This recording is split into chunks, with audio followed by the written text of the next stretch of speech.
As far as I've heard from scriptures, from saints, from sages, from rishis, at the end of our life, whatever our religion may be, whether we think that we stand in front of the pearly gates with, a manifestation of the divine, whether we think about it in terms of reincarnation, whether we think about it in terms of moksha, oneness, however we think about it, I've never heard anyone say, there's going to be a test, and it's a vocabulary test. There's going to be a test, and it's a philosophy test. A, B, or C. Fill in the blank. A is awareness, B is consciousness, right?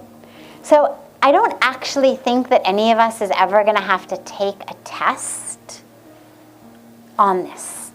The test that we have to take is every day of our lives, as well, of course, as after we die, on how we lived.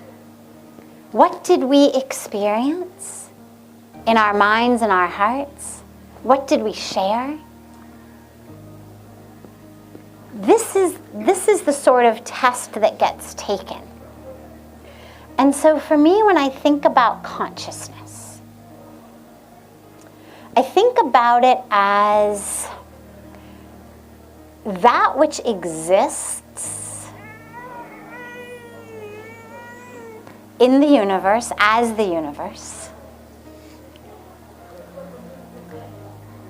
You can think about it as presence that is aware of itself. So consciousness, to me, again, this is not a dictionary definition, to me, when I think about consciousness in my life, I think about that ability that I have when I close my eyes, but then also hopefully when I've got my eyes open, of being aware of my state of awareness. So awareness is, I am aware that my throat is dry. I am aware that there is a glass of water next to me. I'm aware that I have just picked up this glass of water. I'm aware of how the water tastes on my lips. I am aware of how it feels going down my throat.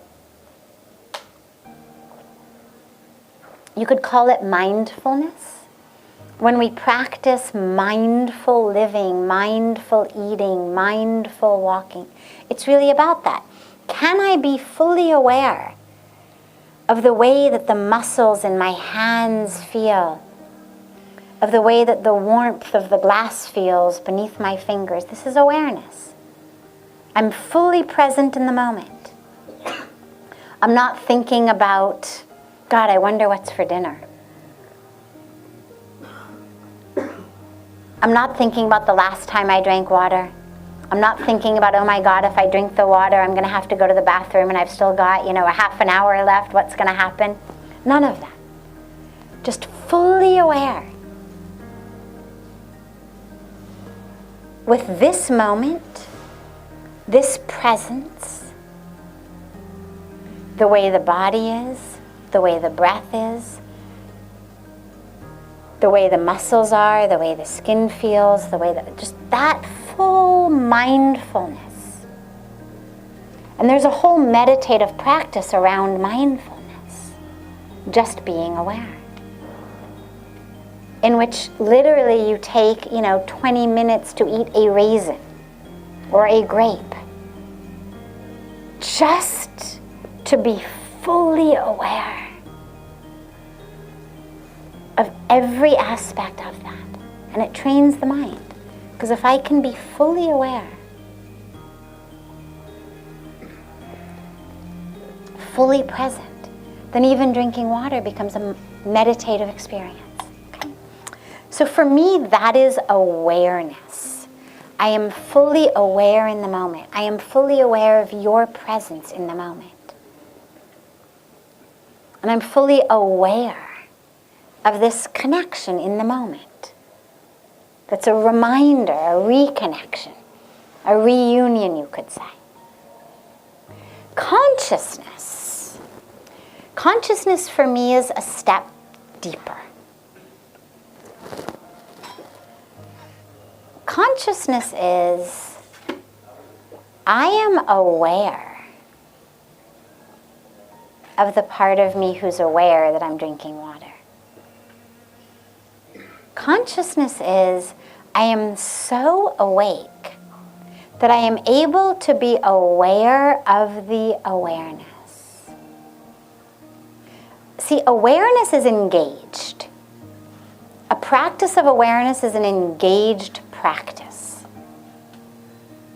My attention, my focus, it's on my awareness. Consciousness for me is that which pervades me, whether I'm aware or not. So I might be in the midst of a complete stress, panic, tension, freaking out moment. I am so not present, yelling at somebody, doing whatever it may be. Absolutely unaware. My awareness has gone to sleep. But consciousness still exists. I'm just not tapped into it. Awareness for me is something we create. I am able to create awareness by putting my attention and my focus onto something. I can become fully aware of it. Consciousness exists regardless of whether I'm plugged into it or not. And so when we speak about being conscious, yes, it includes awareness,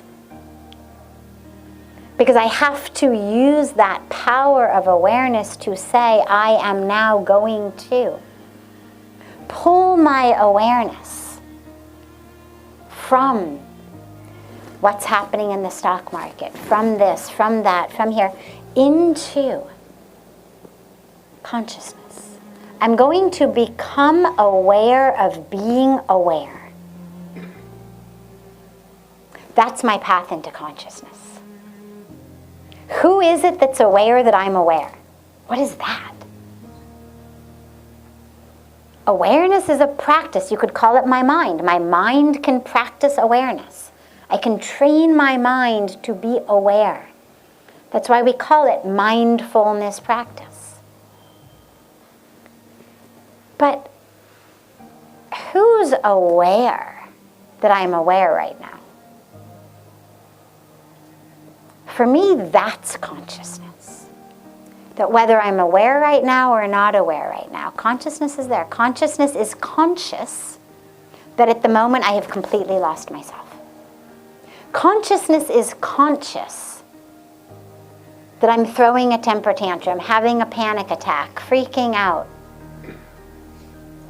totally unpresent in the moment, or that I am aware.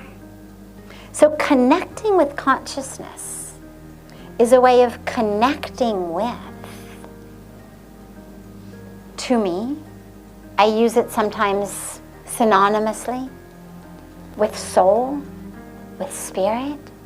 It's that which always exists. We just have to tap into it. It's always been there. But most of us just are not aware of it, are not conscious of it. So when we speak about becoming conscious, it's not just being aware. It's deeper than that. It's much more in the sense of the soul, the spirit, the truth of who I am. That which exists all the time. Even when my awareness has been hijacked by the guy on the road who doesn't know how to drive and who's going to make me late.